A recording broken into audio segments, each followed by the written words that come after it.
Hey guys, Wes here. Day 21, Suboxone Detox, Withdrawal. Um, I want to just make a quick video right now, I want to let everybody know I just went and played some soccer. Now, I played by myself, and I really didn't run, but I rode my bike to the field, put my soccer shoes on, kicked the ball around as best I could, took some shots. If you're going through this, you know how much will it takes to get out and do something like that. And, just another milestone for me today, I can't remember the last time I got any kind of legitimate exercise, even going back to when I was, still maintaining on the Suboxone. I had just lost all will to be fit.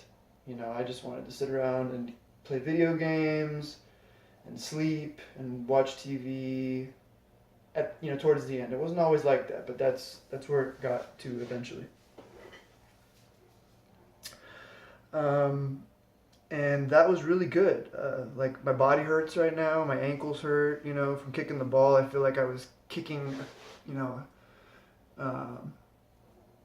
a concrete block or something. Everything just kind of hurts, and all those little pains that you would normally not feel, I suppose, after doing, normal activity. My brain's still getting used to, producing the endorphins and the dopamine that I need to recover from what is really very, very basic level activity for somebody my age. I'm 34 years old.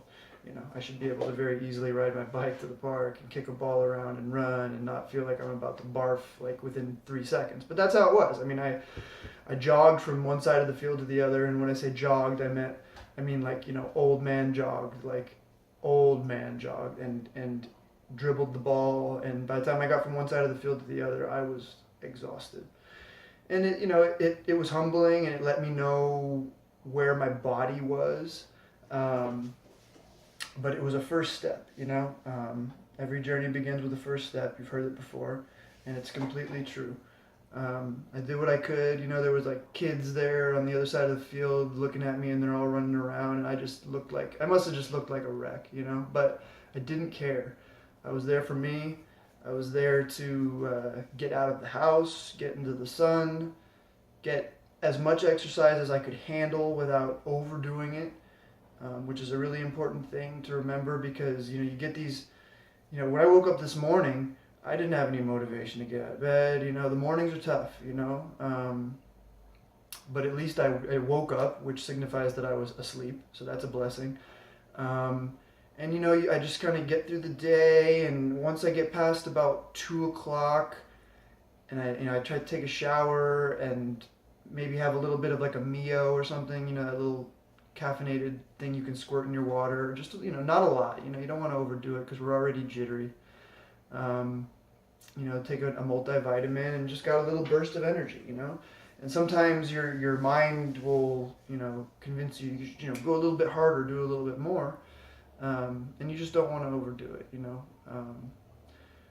I'm really hoping that what I did today is going to help me sleep better tonight. And, I just want to let people know, like, here I am, day 21, and I played some soccer. I put my soccer cleats on, and I went to a field, and I ran around a little bit, and I shot some shots for about 45 minutes. And that was something that I'm really, really proud of at this point. Hopefully, I'll go back maybe tomorrow or the next day, and I can play for an hour, and then maybe I can play for an hour and 15 minutes the next day after that, It takes a really long time to get in shape, and it takes no time at all to get out of shape. You can look it up. I think it's something like it takes 12 solid weeks to get in peak shape if you're doing it exactly right, and it takes like a week or two to get out of shape if you're just doing nothing. So, we just have to be easy on ourselves and not set our expectations too high. But, hey, I was on this stuff 6 to 8 milligrams a day for 7 to 8 years every day. And And here I am on day 21. I'm not suffering. You know, I've got some lingering things here and there, but you know, it drives me nuts that I went so long, that I went so long not taking this step because of the fear of the pain that I would go through, and just the fear of the whole thing. But I try not to dwell on that too much. You know, I try to find the silver lining in the 7 to 8 years that I was on this stuff, being that it gave me 7 to 8 years to change my thinking, to just, you know, to change, you know. I am of the belief that, you know, once an addict, always an addict. It lives within us, and I'm a perfect example of that. I've been to rehab umpteen times. I've really wanted to stay sober umpteen amount of times. Was very convinced that I would stay sober umpteen amount of times, and, you know, things just always came back around. And so it's just important to keep in mind that you can move on from a lot of things, but I don't believe that, you know, if you're like me, that this stuff that made us do what we did ever just completely leaves us. But I am very much a different person than I was 7, 8 years ago, in a lot of really meaningful ways, I think. I don't have using dreams. I don't have using thoughts. You know, I hear a lot of people who are going through this have those, and my take on that, and of course I'm not speaking for everybody, but my take on why some of those people have those feelings and thoughts and cravings is twofold. One, perhaps those people aren't years removed from the chase and the grind. You know, maybe they've only been on Suboxone for 6 months or even a year, and maybe they still live 2 blocks away from all those people, places, and things. So all those things are very much still fresh in their mind, you know. I have not, you know, 7.5 years ago, I was arrested in San Francisco for walking the streets looking for methadone, which was something that I did on an everyday basis. I would drive from Marin County, you know, fucking middle class white boy, and I would walk the streets. It was called Pill Hill, Pill Corner. Broad daylight, middle of the night, unarmed, by myself, with cash in my pocket, as if I was going to do a fucking thing about it if somebody wanted to kill me or rob me or do whatever they wanted to me. And, you know, that's where I was 7.5 years ago. It just, without a thought, yeah, I'll just drive to the thing, and the police station's right across the street, and I'll just walk around like nothing's wrong. I'll buy some pills from this guy right here in the middle of the street, and with people all around, and you know, expect that nothing bad's going to come from it, you know. And one day, thank God, finally something bad did come from it, and I was arrested right there on the street, you know, just like in a movie. You know, cops flew up from every direction, grabbed me, you know, handcuffs immediately, assumed I was involved in something much more, what's the word? I can't think of the word right now, but they assumed that I was dealing, or I was doing something a lot worse than what I was, as, you know, being there just for, you know, simple possession, just to get a couple methadone for myself to get through the next few days, you know, which is the truth. That's why I was there. And thankfully they believed what I had to say, and I only spent 3 nights in jail. But man, that was 3 nights in jail, detoxing from methadone. Oh, it was not good, you know, it was not good. And I could just remember it's something that I'll never do again, you know. I won't put myself in a position to have my freedom taken from me for the sake of that bullshit. But back then it wasn't even a second thought. It was like the easiest thing to do. It was, and that's how crazy I had gotten, you know. So I've had 7.5 years to move on from a lot of those evils and peoples and places and things and familiarities. I'm in Las Vegas now. I don't have any using friends or dealers or anything like that here. I never established any of that stuff here since I've been here. I've been on Suboxone the whole time I've been here. So I'm really fortunate to be in a bit of a safe place. But I don't know. So that to me is one fold of why a lot of people, um, have those thoughts and feelings and cravings throughout all this. Like I've had all the bad feelings and the chills and the sweats and the not sleeping and everything, but never once did I think about wanting to use. Like just because for me, I'm sick and tired of being sick and tired. Like just had enough, and like I've done this enough times now to know where that goes. I know how long it's gonna feel good for when I take this shit, and I know how quickly I'll be right back in that rat race. And there's nobody in my life left who's willing to put up with any of that for even half a second. I've used up all those. I've used up everybody's patience a long time ago, right? So all of those things stack up on top of each other, right? And just sort of keep me from craving this stuff because it's like poison to me now. I really just think of it that way, I'm really glad that I do because I never did. Every other time I was ever in detox, I just thinking about like if there was something right here right now, I would just take it, whether it was legitimizing it because I wanted to get high or legitimizing it because I just wanted to feel better or whatever it was. But I know better now. I really do. And I think that the other reason why people have a lot of those feelings and cravings during is because they're just perhaps not ready yet. I would never tell anyone that they are or are not ready yet. I think that's a really personal thing that nobody should ever tell anyone. But you just have to be really honest with yourself. Like for me, if you've been through enough pain and suffering, you will reach a point where you just have to decide one way or the other.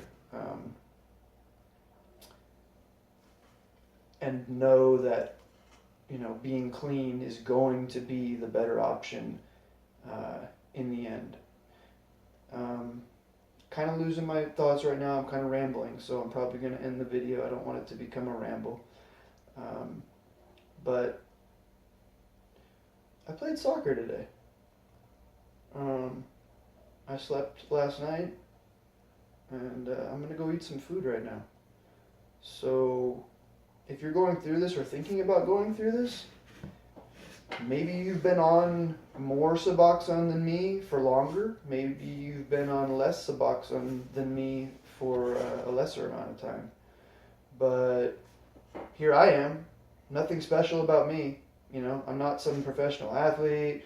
I have only just started being healthy once I started this process 21 days ago. I have been very unhealthy for the past 7.5 years. I'm 34 years old, so it's not like I'm some 20-year-old that just recovers because I'm 20 years old. I'm starting to feel my age a little bit, but I'm okay. And like maybe you'll be okay too. Maybe you'll be okay too. Maybe it'll take a little bit longer. But you will be okay. Eventually. How bad do you want it? With OxyContin, with Vicodin and things like that, and you ask people how long is this going to take, and people can give you like really finite answers about that. They can tell you, it's going to be 3 days of really bad, and then 4 to 5 days tapering off a little bit, and then days 6 to 10 you should be feeling a whole lot better, and then by day 12 to 15 things should be very much hunky-dory. And anyone who's being honest with you can't tell you the same thing about Suboxone. It's not the same thing. I don't care that it's also a partial agonist, it's an opiate, it works on the same mu receptors. Like I just don't care. I'm a human being and I've lived through this. It's not the same. It's not the same. And nobody can tell you that it's going to take 10 days or 12 days or 15 days or 25 days or 30 days to feel 100% better. And I think that's where a lot of the fear comes from, is that there's just no baseline for this. There just isn't. Like I've heard of people who said that they came off less than me and they were only on it for a year and it was unbearable and they couldn't make it through the withdrawal, right? And then I've heard from people who say that they jumped off at 24 milligrams and 25 days later they were okay. No two people will go through this the same way. I really believe that. It is something different, And as time goes by, you know, I don't know how this drug will be dealt with, but man, when people first walk into the doctor's office, the very first thing that the doctor should say to you is, this drug can keep you safe from doing the things that you've been doing. However, if you do decide to take it and stay on it for an extended period of time, getting off of it may be the most difficult thing you've ever done in your entire life. Don't compare it to anything else you've ever done before. And that should just be like the very first thing on the piece of paper that you're given when you walk in. It should be the very first thing you sign, right? Because there's nothing more true about this stuff. I don't hate Suboxone. I really, really like that it exists for people who might consider their situation to be hopeless, people who just can't get off the stuff. And I don't blame any of those people for that. Like, I've been there, like, to where I was like, dude, I can't not take this stuff forever. Like, I need this stuff. You know, I need those feelings to get out of bed and to sleep and all of that, right?